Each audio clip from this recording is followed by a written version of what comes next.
Welcome back to another episode, campers. As you can see, the man bun's gone, new hair.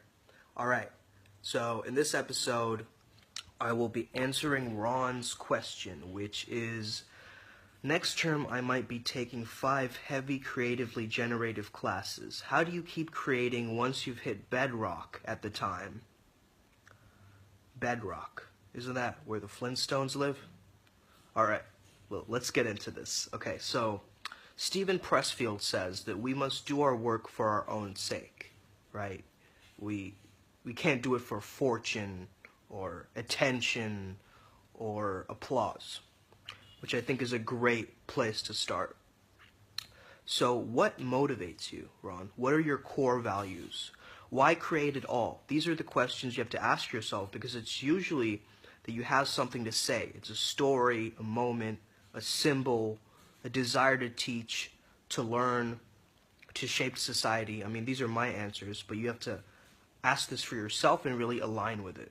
So one advice is, don't identify your wins and don't identify your losses, okay? Now, people ask me, wow, Soom, what an amazing project. That's mind-blowing.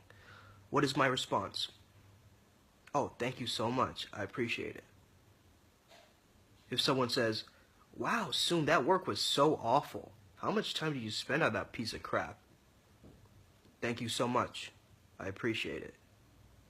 Right? What am I doing there? It doesn't bother me. The comment isn't to be taken personal. It's a way that whatever is happening through the process, you can't identify with the wins and you can't identify with the losses. It's just like that continual progression forward that I'm focusing on, right? So I have a theory. It goes like this. Creators will keep on creating and critics will keep on focusing on the creators, right? So you want to look around you and see what other people are creating, but that creates more analysis paralysis, and you want to be inspired but not stay there, right? You want to give gratitude. You want to look at what other people are doing, but also moving forward in an intuitive way and knowing how. A calendar can help you because you have 5 classes, obviously. You have to keep track of everything that you're doing. And I'm not a calendar type of guy. I know that's bad, but I'm a Post-its dude all the way. I love writing stuff down and ripping it off the wall and then sticking it on again. And keep moving forward, Ron, and just do the work full throttle. Know and trust yourself. That's not easy to say, of course, but I see you reading. I see you doing the work, you know? When we were freestyling, I was telling you, well, you were telling me about all these concerts, and you seem to believe in the progression and the support of your faculty, and you seem to acknowledge the frames of reference, which got you to where you are now. Now you know when I'm rapping and when you're rapping, I think we say the same line in various ways sometimes, right? When we're rapping, it's like you do the same with your work. You try out new ways and new approaches. The same thing, different ways, right? So did you notice a moment of mindfulness when you're freestyling with me? Freestyling is divine, man. It's like a meditation for me, and I know it is for you too. It's like that moment where creation can happen, right? It's become a cliche that artists can't force creativity. Don't listen to that. Don't listen to that. You can force it. I find myself looking at the clock and wondering, how did I create this interesting work?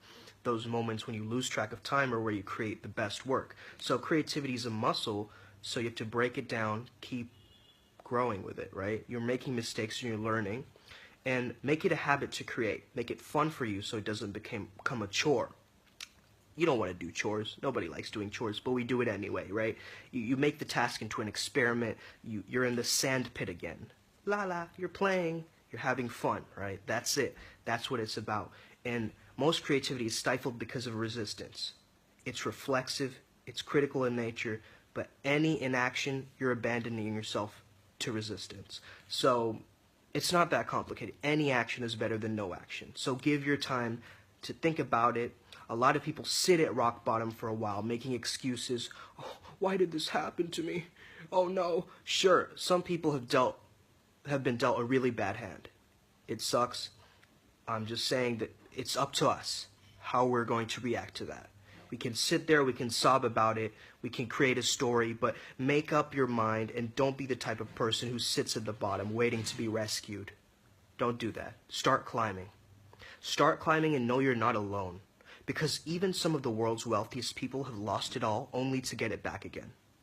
And all you need is some serious motivation, a bit of support, and a constructed and crafted work ethic, right?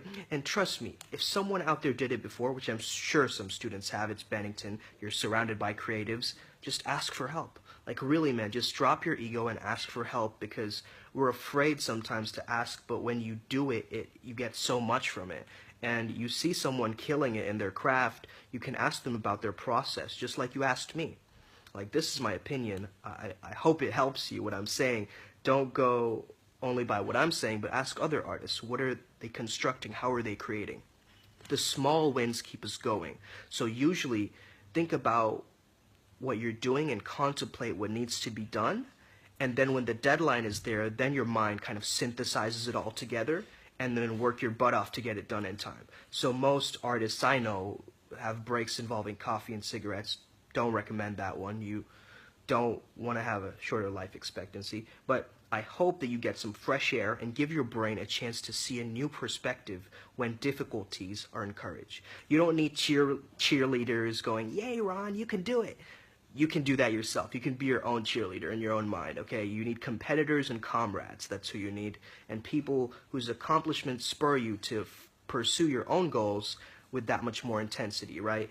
And if you're going to create consistently, you need to be surrounded by artists and other creators who speak your language and share your challenges. If I was there, dude, if I was there back in Bennington, I would be pushing you. I would be motivating you.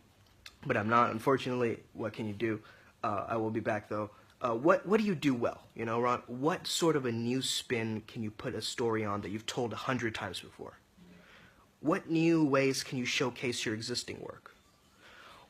Start from the solid ground and cast your net even wider than before from there, right? The idea is to blend the familiar and the novel so that you alleviate that creative pow, right? That's what you're looking for, to come up with a new idea and then figuring out how to implement it and market it and showcase your work, right? And now, you know, what you need to do is just return to what you do best and riff on that theme until it produces the outcome that you want. Thank you for listening. I hope this video helped you and others listening too. I'm glad that you're on this journey with me. Bless. Have an amazing day or night. Peace.